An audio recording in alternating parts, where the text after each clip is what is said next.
Guys, in this lesson, we're going to talk about scientific notation. We're going to learn how to write a number that's in standard form, the way we typically write numbers, and convert it to scientific notation. And then we'll look at a scientific notation and convert it back to a standard form number. So in this chart, we can see on the left side, all of these numbers are written in standard form, the way we typically write a number. You can see the top two numbers are very large numbers and the bottom two are very small.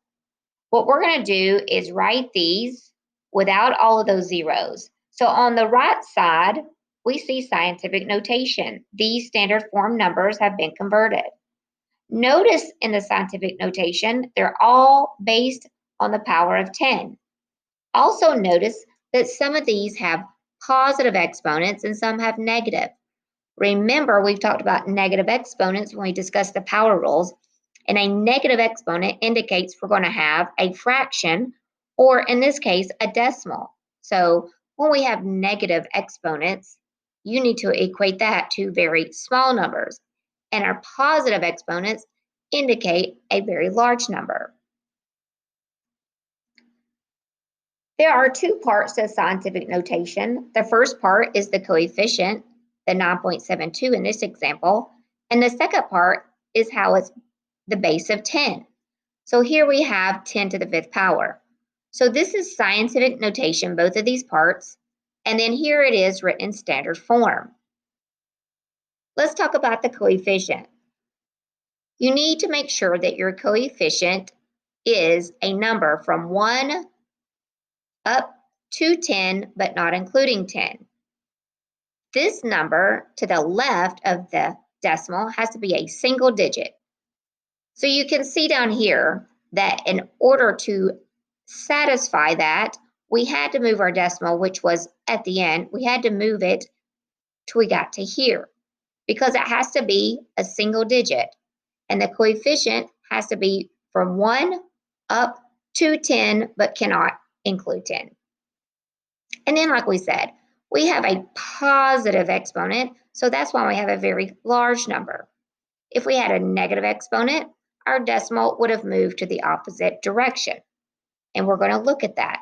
So let's look at these numbers that are written in standard form, and we're going to convert them to scientific. So let's get our coefficient. So our number has to be from 1 up to 10, but not including 10. So that means that our coefficient is going to be 2.13. And again, the whole point is to get rid of writing all these zeros. So 2.13 is the number from 1 up to 10. Now, it's going to be times to the base of 10. And so this is where all the zeros and moving the decimal is going to come into play. So I'm going to count 1, 2, 3, 4, 5, 6, 7. I moved the decimal 7 places to the left. 2.13 times 10 to the 7th is the same as my original number. Let's take a look at this small number. To get your coefficient, we need to move the decimal between the 5 and the 8. So we have 5.8 times 10. I'm going to go ahead and put my negative so I don't forget, because this is a small number and I'm moving my decimal to the right. So we have to move it 1, 2, 3, 4, 5, 6 places to get to our coefficient, 5.8. Here, let's go ahead and write our coefficient. We have 7.601. So we go all the way until we reach this 1. Times 10, and it's going to be a positive, and 1, 2, 3, 4, 5, 6, 7, 8, 9, 10, 11. And here's our stopping point. So that's 11. Our coefficient is going to be 8.37. Let's see how many times we have to move the decimal. We know it's going to be negative because it's a small number. We're moving to the right. 1, 2, 3, and 4. So to the negative 4th power. Okay, pause the video. You try these. When we come back, we will go over them together.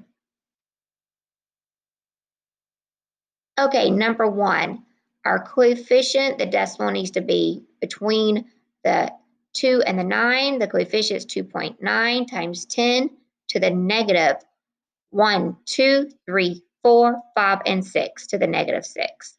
Number 2, our coefficient is going to be 8.4. And we're moving the decimal 1, 2, 3, 4, 5, and 6. So times 10 to the 6th. Number 3, our coefficient is 7. We're moving the decimal to here, times 10 to that negative 1, 2, 3, and 4. Number 4, we're going to have our coefficient 2.4 times 10 to a positive exponent of 1, 2, 3, 4, and 5.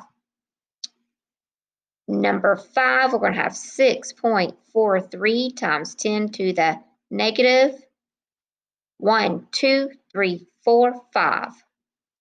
And number 6, 9.99 times 10. Our stopping point is going to be right there. 1, 2, 3, 4, 5, 6, 7. Okay, now let's convert the other way. Scientific to standard, very easy. Just remember the exponent here tells us if we're having a large number or a small number, so which way we're going to move our decimal. It tells us how many spaces we're going to move the decimal. It is not telling me how many zeros to add. It's the movement of the decimal.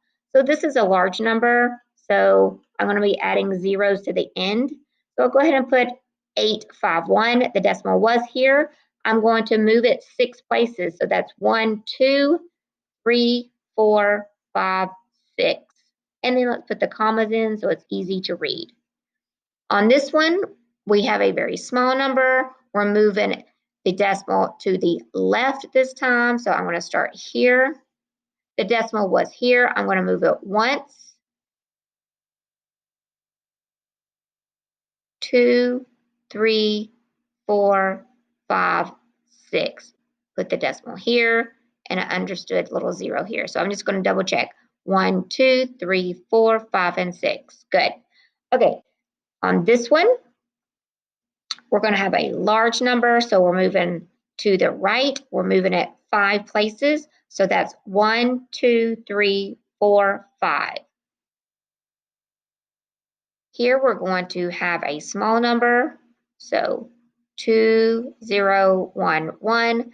The decimal is here. We're going to move it to the left. So I'll move it once, and then I want to add 4 zeros, put a decimal, and then the little placeholder there.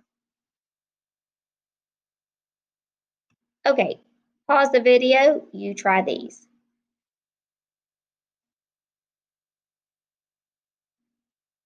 Okie doke. Our first one, we have a very small number, so we are moving the decimal to the left.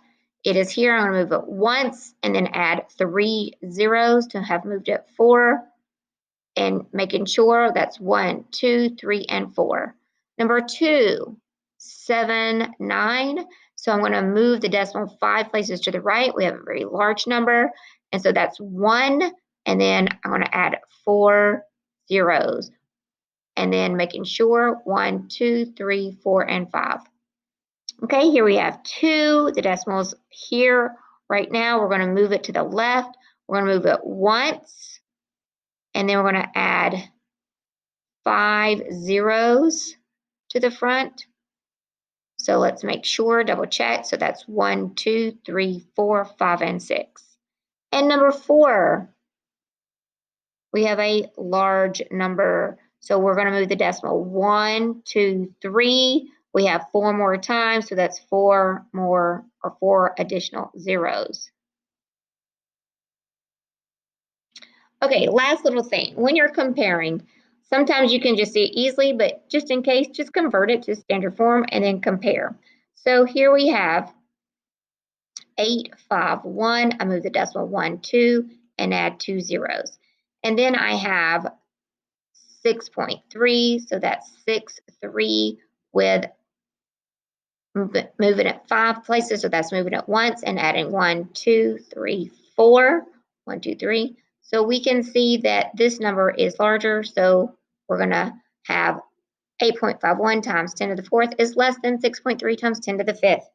Now let's look at our small numbers. So we have 851, and then I move it 1 decimal and then add some zeros here.